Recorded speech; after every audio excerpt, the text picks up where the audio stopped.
큐티라이프 김목사입니다. 요엘 3장 1절로 8절입니다. 열방을 심판하실 하나님, 이웃나라들을 심판하실 하나님, 자기 백성들을 되돌리실 하나님에 대해 묵상해 보시기 바랍니다. 하나님은 포로로 잡혀간 이스라엘이 고국 유다와 예루살렘 도성으로 돌아오게 하실 것입니다. 역대상 9장 1절을 보면 이스라엘이 타국으로 잡혀간 원인은 우상을 섬기고 불의를 행한 데 있었습니다. 이스라엘은 하나님 말씀에 불순종하면 하나님의 심판을 받아 포로로 잡혀가 열방에 흩어지게 될 것이라는 경고를 출애굽 후 광야를 지날 때 모세로부터 이미 들었으며 그 이후로도 계속 주의를 받았습니다. 그럼에도 불순종의 길에서 돌아서지 않으므로 그들은 결국 포로로 잡혀가게 됩니다. 하지만 하나님은 아브라함을 비롯하여 이스라엘과 맺은 언약을 기억하시고 그들을 포로에서 회복시키실 것입니다. 여기서 하나님은 이스라엘과 그 땅을 내 백성, 내 기업, 내 땅으로 칭하시는데 이는 이스라엘이 하나님 소유이며 하나님과 상호 친밀한 관계를 맺고 있음을 알림과 동시에 그들이 다른 열방과 현저히 다른 민족임을 강조하는 구실을 합니다. 하나님은 아브라함과 그의 자손을 열방 중에서 자기의 백성으로 선택하셨고 출애굽 이후 시내산에서 이스라엘 백성과 언약을 맺어 공식적으로 그들을 하나님 백성으로 공포하셨습니다. 그리하여 이스라엘은 하나님으로부터 끊어낼 수 없는 하나님의 소유, 하나님의 언약 백성이 되었습니다. 같은 맥락에서 선지자 요엘도 하나님을 향하여 이스라엘을 당신의 백성으로 지칭하고 있습니다. 이스라엘과 하나님의 관계는 기업을 통한 관계에서도 잘 드러납니다. 하나님은 이스라엘 레위 지파를 제외한 모든 지파에게 가나안 땅을 분배해 주셔서 삶의 터전을 마련해 주시고 그 땅을 후손에게 물려주어 세대가 지나더라도 지속적으로 가업을 이어가도록 기업 제도를 제정하셨습니다. 그러므로 이스라엘과 그 후손이 땅을 유업으로 물려받지만 땅의 원래 소유자는 하나님이십니다. 성경에서는 물리적인 땅만을 기업으로 지칭하지 않고 하나님을 이스라엘의 기업으로, 이스라엘을 하나님의 기업으로 언급합니다. 이로써 기업이라는 개념 안에 소유와 관계의 의미가 함축되어 있음을 보여줍니다. 하나님의 이스라엘을 내 기업이라 부르시면서 또 선지자 요엘이 하나님의 이스라엘을 당신의 기업이라고 부르는 것은 이스라엘이 하나님 소유이며 한 세대 동안만 유효한 백성이 아니라 세 세트로 그의 백성임을 알리는 것입니다. 이처럼 하나님 백성이며 기업인 이스라엘을 본국으로 회복시키시는 날, 하나님은 열방도 함께 불러 모으십니다. 그러나 이스라엘과는 달리 이방인에게 있어서 그날은 심판과 징벌의 날이 됩니다. 하나님은 심판자로서 또한 전쟁의 용사로서 그의 백성의 대적인 열방을 여호사밧 골짜기로 모아 심판하고 응징할 것이라고 선언하십니다. 여호사밧의 의미가 여호와가 심판하신다 하는 뜻이므로 이 골짜기는 심판이 벌어지는 장소를 뜻한다고 볼 수 있습니다. 하나님으로부터 고소장을 전달받은 피고인인 열방은 골짜기에 모여 하나님으로부터 심판을 받게 됩니다. 하나님은 이들을 심판하는 죄목으로 세 가지를 지적하시는데요. 첫째, 대적들이 이스라엘을 포로로 잡아가 열방에 흩어지게 했다. 둘째, 그들은 하나님 땅을 자기들 마음대로 분배하여 다른 이들에게 주었다. 셋째, 이스라엘의 대적들은 제비를 뽑아 이스라엘인 소년과 소녀를 기생과 술로 바꾸는 등 자기의 향락을 위해 하나님의 언약 백성을 학대했다. 이와 같이 이스라엘에게 행한 열방의 악행 때문에 하나님은 열방에 대해 분노하며 질투하셨고 이스라엘에 대해서는 긍휼한 마음을 가지셨습니다. 하나님께서는 만국 중에서 특히 두로와 시돈과 블레셋을 중심으로 한 지중해 동쪽 연안 국가를 피고로 지목하여 그들을 심문하고 그들의 죄를 밝히십니다. 이 세 나라는 이스라엘에게 악행을 저지른 나라들의 대표로 소환되었으며 이 나라들을 포함해서 애굽, 아수르, 바벨론, 암몬 등의 다른 열방에 대한 경고와 심판의 메시지가 이사야, 에스겔, 예레미야의 단락을 이루어 집중적으로 선포되었습니다. 특히 이 단락 중에서 요엘서에 지적된 세 나라에 대해 언급한 내용을 살펴보면 이 나라들의 구체적인 악행이 기록된 것도 있고 생략된 것도 있지만 그들의 악이 크다는 점과 하나님이 이들을 심판하고 벌하겠다는 강한 의지의 메시지가 공통적으로 담겨 있습니다.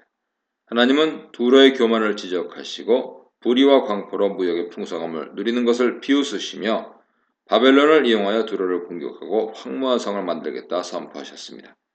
시돈에 대해서는 그들의 이스라엘 족속을 멸시하고 아프게 하였음을 언급하며 그들에게 연병과 군대를 보낼 것이라 선언하셨습니다. 블레셋 사람에게는 그들이 옛날부터 유다를 미워하고 멸시하고 진멸하려 했음을 드러내며 이들을 진멸하여 원수를 크게 갚겠다고 말씀하셨습니다. 이사야 13장에서 23장, 예레미야 46장에서 51장, 에스겔 25장에서 32장 참조하세요. 하나님은 이 나라들과 아무런 관계도 없음을 밝히시며 그들이 하나님이 하신 일에 대해 보복하려 한다면 당장에 그들을 응징하겠다 엎어놓으십니다. 하나님은 원고로서 피고인 이방 나라들이 하나님께 대항하여 지은 죄에 대해서 이 3절에 덧붙여 두 가지를 더 선포하십니다. 첫째, 열방이 하나님 성전을 탈취하여 은, 금, 진귀한 보물을 자신들이 섬기는 우상에게 바치려고 자신들의 신전으로 가져갔다. 이때도 하나님은 내 은, 내 금, 내 진귀한 보물이라 언급하시며 이스라엘 백성과 땅뿐 아니라 이스라엘에 있는 모든 보배들도 다 하나님의 소유라는 점을 드러내십니다. 둘째, 열방은 이스라엘 자손들을 다른 민족에게 노예로 팔아넘기며 본국에서 멀리 떠나게 했다. 열방 대표로 지목된 두로 시돈 블레셋 지역 국가는 지중해 연을 따라 한국에서 해상무역이 가능한 점을 이용해서 전쟁에서 포로로 잡아온 하나님 백성들을 그리스 사람들에게 팔아 수익을 얻었습니다. 특히 블레셋 지역은 블레셋 사람의 땅의 길이라고 불리는 국제 해안대륙을 놓여 있는 지역으로서 이집트, 메소포타미아로 가는 통로였으므로 노예를 팔고 수익을 얻는 일이 어렵지 않았을 것입니다.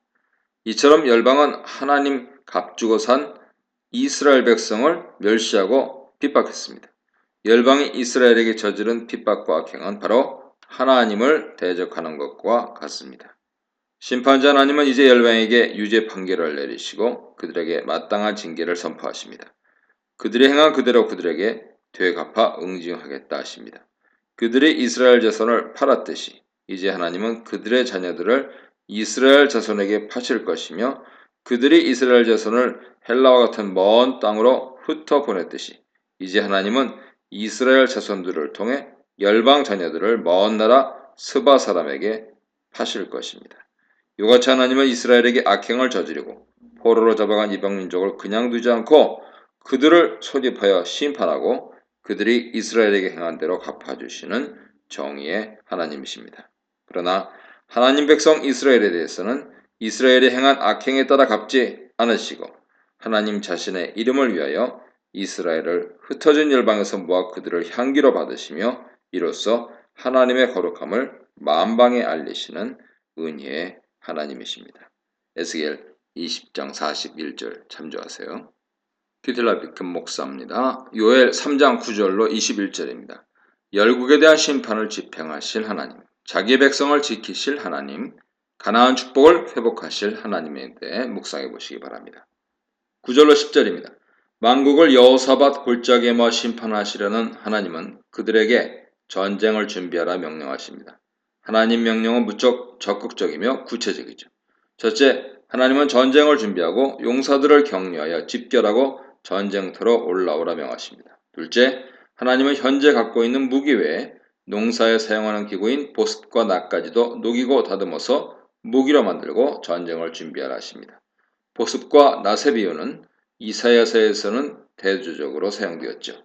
이사야는 종말 때 만민이 세계에서 하나님 계시는 예루살렘으로 모여들어 하나님 말씀대로 행하기를 작정할 것이며 그때 하나님이 열방의 사람들을 심판하시겠지만 그들이 칼과 창을 다듬어 보습과 낫을 만들 것이라 설명하면서 전쟁이 사라지고 평화로운 하나님 다스림이 있을 것임을 선포하였습니다. 2장 1절 이하 참조하세요. 그러나 요엘서에서는 무기가 아주 많이 필요하고 농부들까지 싸움터에 나와야 할 정도로 전쟁이 심각함을 설명하였습니다. 셋째, 열방에게 전쟁을 명하시는 하나님은 약한 자들까지도 전쟁에 임하라고 충동하십니다. 이런 명령은 과거에 이스라엘이 애굽에서 나와 가나안 땅을 정복하러 갈 때 하나님이 이스라엘 백성에게 전쟁에 대한 두려움이 있는 자나 전쟁이 아닌 다른 일에 정신 팔린 자들을 집으로 돌려보내라 하셨던 명령과 대조를 이룹니다. 약자까지 전쟁으로 소환하는 것은 모든 자가 전쟁에 임해야 함을 뜻하며 이는 모든 자가 하나님 심판을 받을 것임을 암시하고 있습니다. 모든 민족에게 전쟁 준비를 하라 명하신 이유는 앞서 3장 1절 이하의 내용과 마찬가지로 그들을 여호사밧 골짜기로 모아 심판하시기 위함입니다. 11절로 13절 내용이 이것을 다시금 확증해 주죠. 이제 하나님은 그의 대적인 만국에 대항할 용사들을 심판 골짜기로 집결시켜 전쟁을 준비하십니다. 계속적으로 민족들을 그곳으로 모으는 것은 하나님이 동서남북 모든 민족들을 빠짐없이 심판하시겠다는 단호함을 보여줍니다. 하나님은 그의 용사들에게 낫을 사용하라고 명하고 포도주를 밟으라고 명령하십니다. 곡식에 낫을 대고 포도주 틀을 밟는 것은 추수를 의미하므로 여기서는 민족들의 악이 크고 넘쳐 하나님 심판을 받을 때가 무르익었음을 나타냅니다. 여호와의 날은 하나님 만국을 심판하시는 날입니다. 심판 골짜기에 무수한 사람들이 있으나 하나님이 그들 모두를 심판하실 것이므로 어느 누구도 심판을 피할 자가 없습니다. 그날에 하늘에 있는 해, 달, 별들이 빛을 내지 못할 것입니다. 이사야도 여호와의 날에 이 같은 현상이 일어날 것이라 예언하면서 이러한 현상을 사람 죄악에 대한 하나님의 진노와 심판으로 설명하였습니다. 여기서 일월 성신은 문자적으로 하늘의 광명체를 의미하면서 동시에 사람들이 신으로 섬기는 대상을 가리키기도 합니다. 고대인들은 해, 달, 별들을 신으로 여겼습니다. 특히 이집트에서는 태양신을, 메소포타미아 지역에서는 달신을 섬겼습니다. 이스라엘 백성 중에서도 일월 성신을 숭배하는 자들이 있었으므로 선지자들의 날선 비판을 받았습니다. 이와 같이 신격화한 광명체들이 여호와의 날에 빛을 잃는다는 것은 하나님의 심판 앞에 그것들이 아무 힘도 없는 피조물임을 자명하게 드러내는 것이죠. 하나님이 그의 처소 시온에서 사자처럼 포효하시니 하늘과 땅이 흔들리지만 하나님은 그의 백성에게 피난처와 산성이 되십니다. 문맥상 하늘과 땅의 흔들림은 하나님의 임재와 심판을 이중적으로 상징하는 현상으로 볼 수 있습니다. 이와 같이 자연세계 무질서 속에 심판의 날이 임하여 수많은 무리가 하나님 심판을 받지만 하나님을 부르는 자들은 하나님으로부터 보호와 구원을 얻습니다. 하나님 백성으로서 받게 되는 보호와 구원은 순전히 하나님의 긍휼과 사랑 때문입니다. 심판자 하나님이 이스라엘을 구원하고 열방을 다 응징하여 승리의 왕으로서 친히 선택한 그의 도성 시온에 거할 것입니다. 그러므로 이스라엘은 이 하나님이 바로 자신들을 그의 소유로 삼고 언약을 맺은 하나님이신과 하나님 외에 다른 이가 없는 것을 다시 한번 깨닫게 될 것입니다. 거룩한 하나님이 계심으로 예루살렘과 그 안에 거하는 백성들도 거룩해질 것입니다. 그러나 하나님과 그의 백성을 대적하는 세력들은 하나님이 계신 거룩한 곳에 참여하는 복을 누릴 수 없게 됩니다.